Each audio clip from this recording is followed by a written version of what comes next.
Meow scan out Swagwego. My name is Cheryl Graham, and welcome to my channel, Walking with Words. And welcome to my first episode. So, I'm sorry if I look a little funky. I have, weird lighting and I'm using my laptop. Anyways, this next couple of videos, which are the first videos I'm going to be putting out, are going to be useful for a few different groups of people.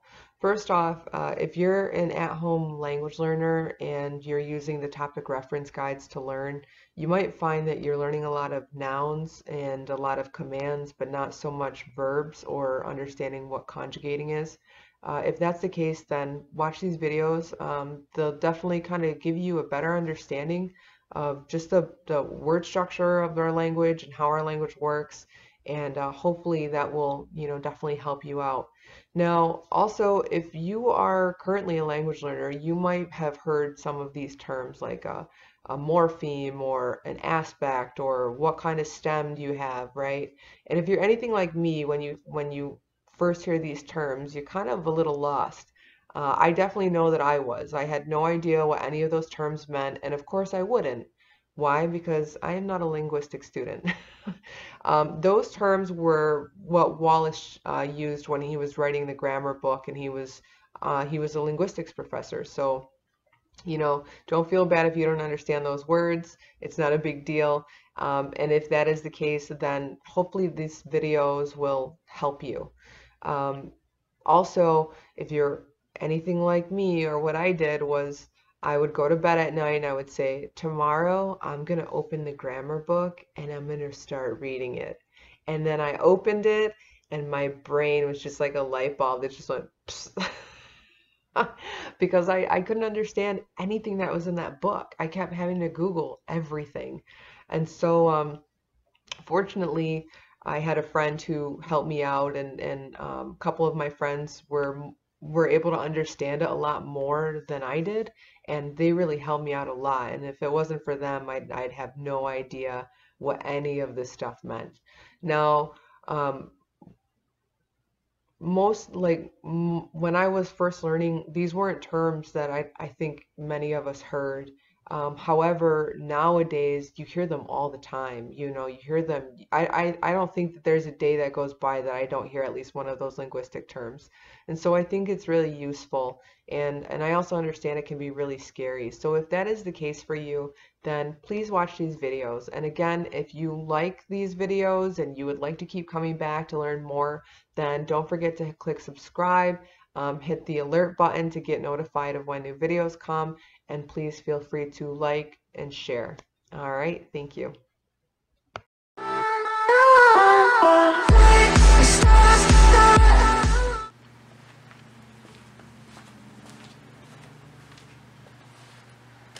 Now Scano.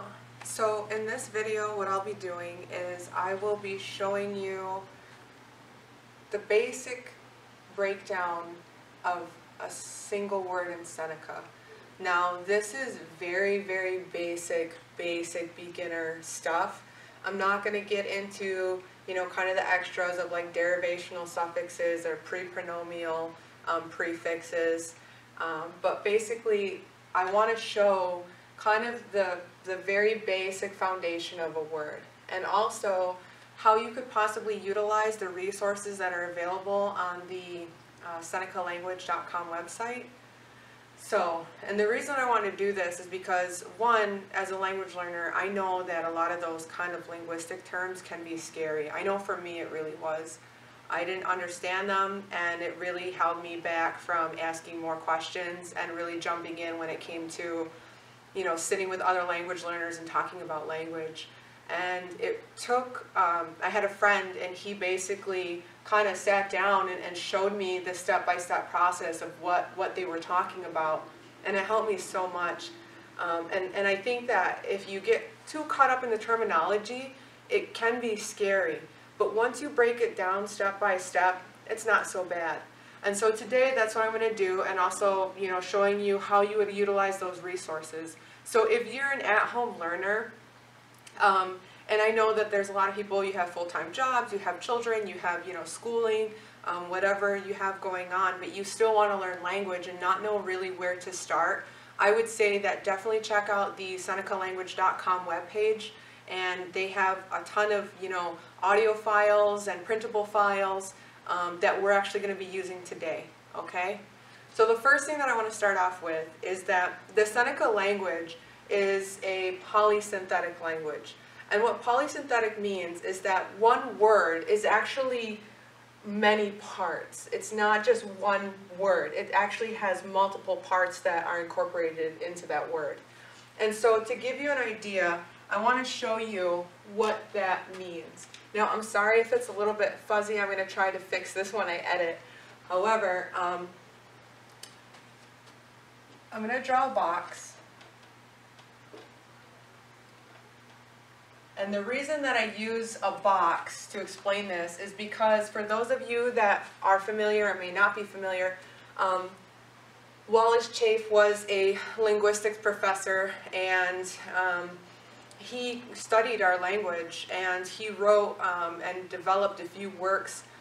One was the the grammar book, the other was the reconstructed basis book, and the other being a dictionary. All three of those are available on the senecalanguage.com website. And so in that book, in the grammar book, which he calls the Morphology of the Seneca language, he uses these boxes, right? And so I want to show you and give you an idea of kind of what, how to put that in your frame of mind a little bit. So when we're talking about a word, a very basic word again, we're going to break it up into three parts. This being box 1, box 2, and box 3. Now in our first box, we're going to write our pronoun.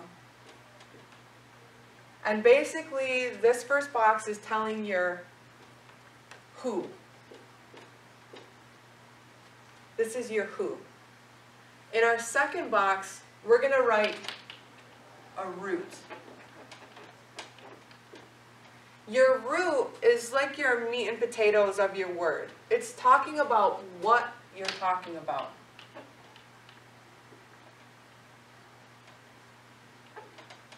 So that's our what. And then we are going to talk about the third box, which is called an aspect suffix.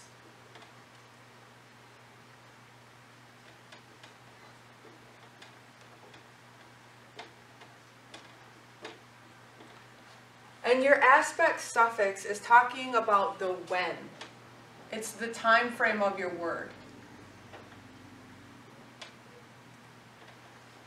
So our first is our who, also called a pronoun. The second part being your root, which is your what of your word. And then an aspect suffix, which is going to talk about the when or the time of your word. Okay?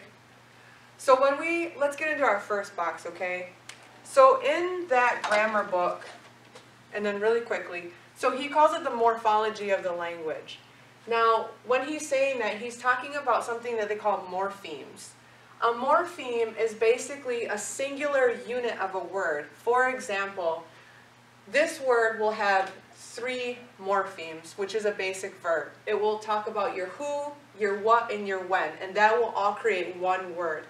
So when you're talking about a morpheme, it's just that unit, and morphology is learning how to take the morphemes of a word and switch them around, which changes your language, okay? So in our first box, we have our pronoun. Now our pronoun is talking about our who, and there are 3 terms that you'll hear used a lot among various language learners. The first is called an agent.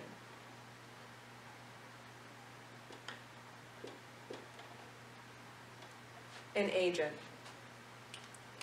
The second is called a patient.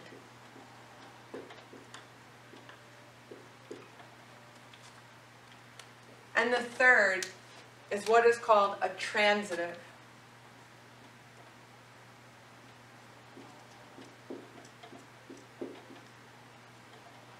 To give you an explanation of what these are, I'll use the sentence, John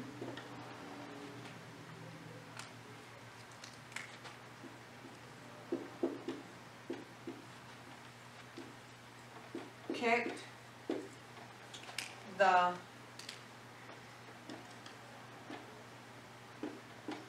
ball.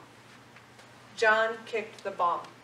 In this sentence, John is an agent because he's creating some sort of change that's happening in the sentence. The ball being the patient because the change or the action is happening onto the ball. So John is an agent, the ball is your patient. So when I think of the term patient, I think of like a patient that's in a hospital and the doctor's doing things to the patient, okay? Now there's another way that this can work, our transitive. Now say we change this sentence from John kicked the ball to, let's say, John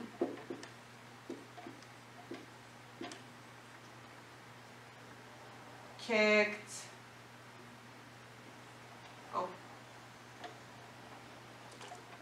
John kicked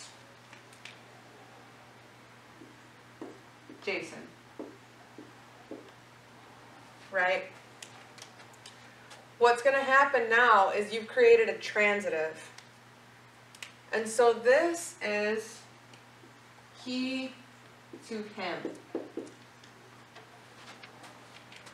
The way that I remember this is that when you mix the color red and blue, your agent and your patient, you create the color purple. And color coding is really useful when you're first learning. It helps you kind of organize everything.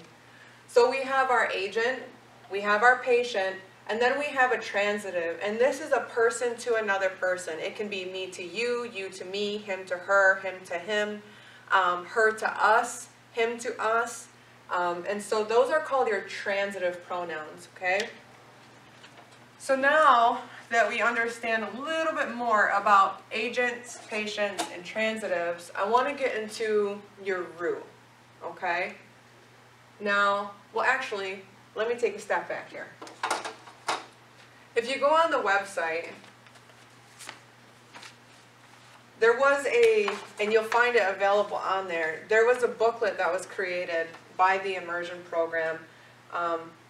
They have a phenomenal teacher, and she created this whole, booklet, and it gives you this chart. And so some of you may be familiar with this. And basically, it gives you a list of pronouns. And you'll notice that they're color-coded. So we have red, we have blue, and then on another page you'll see the transitives, which are the purple color, okay? Now, the second part of our word is our what. Now, I'll give you an example. So, first off, the types of root we have in the Seneca language, the root verbs we have is we have a, e to include a nasalized e, I, o to include a nasalized o, and then we also have a c. Now, a C standing for consonant. A consonant is anything that is not a vowel. So the way that you tell what kind of root you have is, for example, we take the verb root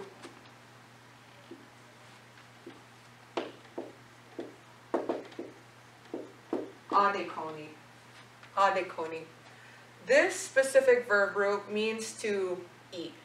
That's what it translates into is to eat something, right? And the way that we tell what kind of stem this is the first letter starts with A. And so because of that, I know that this is an A stem, right?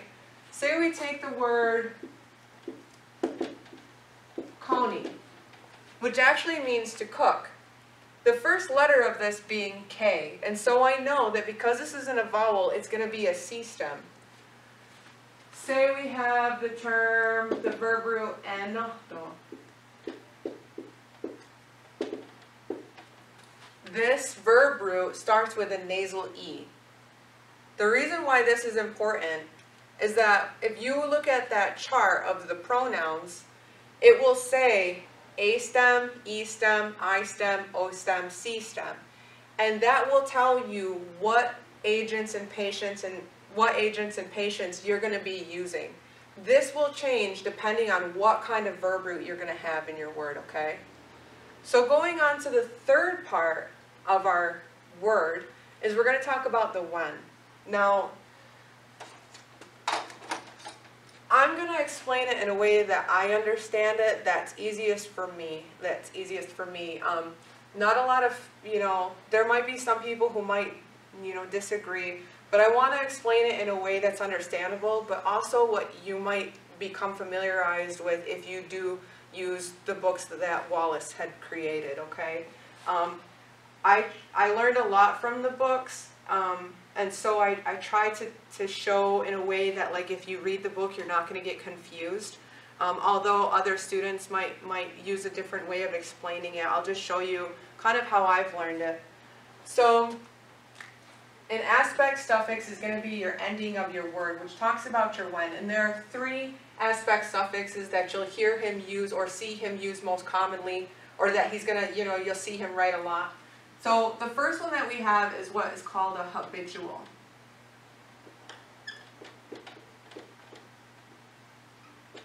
A habitual.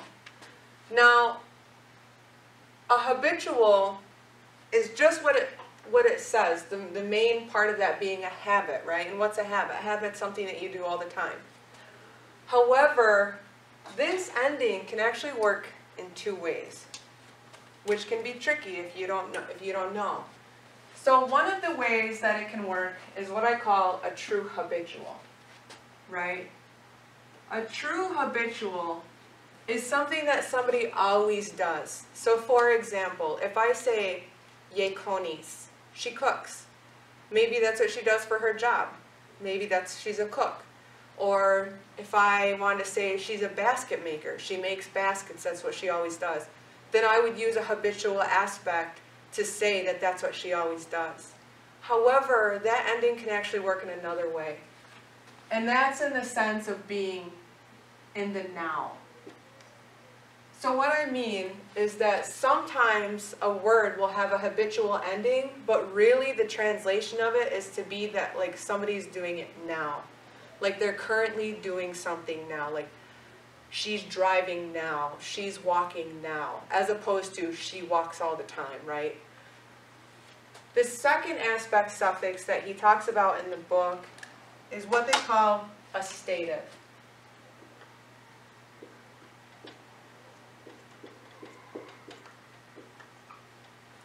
A stative ending also has 2 different ways that it can be used, which can get confusing if you're not used to hearing this kind of vocabulary. So again, stative, the root kind of being a state. So in one way that the stative could work would be to be in a current state of being, which means the now. So for example, so again, and what I use is I'll call it, again, just what I've gotten used to saying is I just call it a true stative because it's truly in a state of being now, okay? It's also normally emotions and feelings you'll find, and states of being like that, as far as like your health and that, you'll see a lot that they're actually only done in statives. And that's because the sickness is happening onto my body, okay? Another way that this can work, though, is what they would call the perfective tense. Now, again, I'm just explaining what you might see in the book. I know that there will be some learners who will, say that's not, it's not a stative though, really. Well, just for the sake of if you're using the book, you're going to see him write stative aspect suffix. But it's important to know that that ending can work in 2 ways. A true stative and a being of now, but also what they call a perfective tense.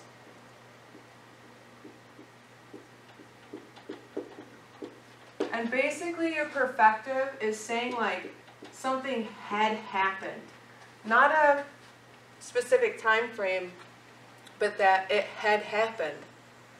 So you have your habitual, which is a true habitual, something you always usually do.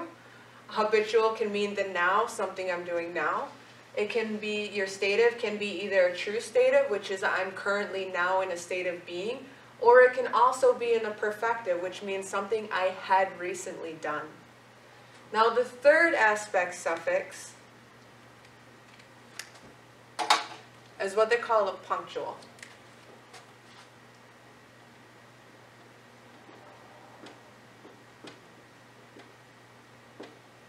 Okay? So let me clean this off here. So the term punctual, when you think about the term punctual, when I think about it, is like being punctual for an appointment, being punctual for a job, you're on time, basically referring to a specific time frame.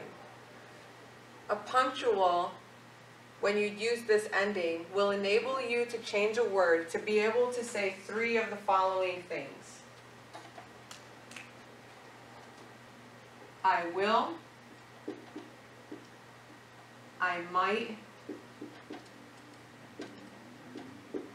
or I did. I will do something, I might do something, I definitely did do something. Now, the terminology with this can also be scary, so I'm going to give it to you. Your will is called a future. Your might is what they call, what Wallace will write as hypothetical. And your did is called a factual. Now it's important to note, however, that when you use a punctual aspect suffix, you're actually going to add a whole nother box on at the beginning of a word.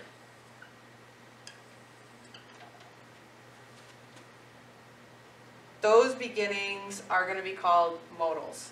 So if you've ever heard the term modal and you're wondering what they're talking about, this is what they're talking about. A modal is used most of the time, almost always, with a punctual, okay? Now, I shouldn't say almost always. A punctual will always have a modal on it. So a modal is what's going to enable you to switch this word to say I will, I might, or I did. So for example, if you see the word engagement, that nasal E is my future.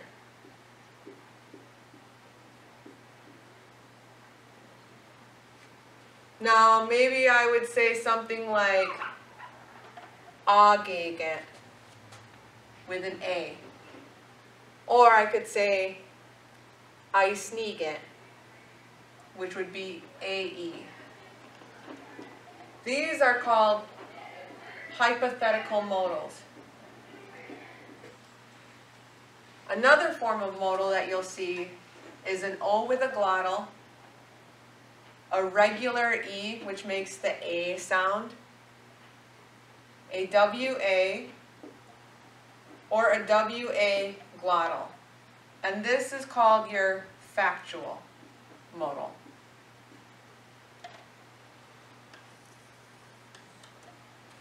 So, to recap, a basic word has three parts: agent, patient, or transitive.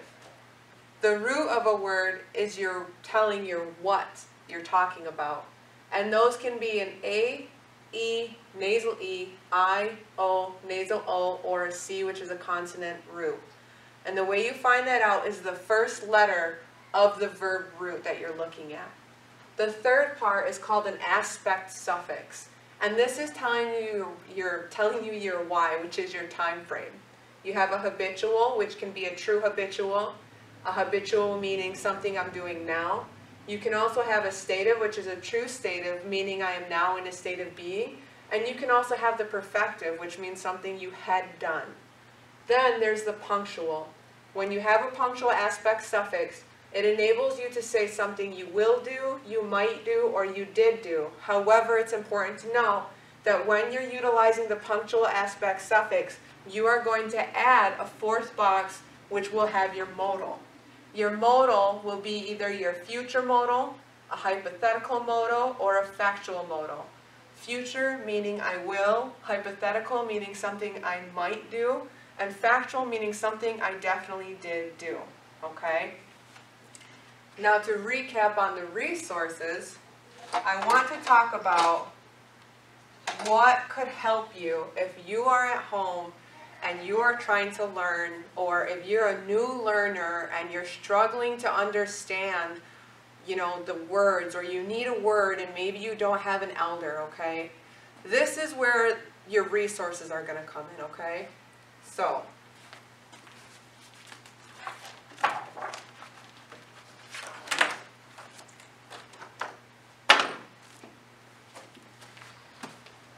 the first thing is these pronouns, and also understanding how to utilize the modals is available on the Seneca Language website. The immersion beginner language packet that they had created is a really amazing resource, and I definitely recommend anyone to utilize it.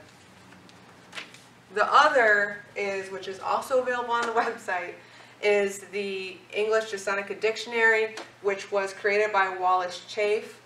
And so inside of it, what will happen is, and I'll try to see if I can give you a close-up, is that you'll have all of these words, and you basically what you want to do is you'll find your word, and it will give you a root.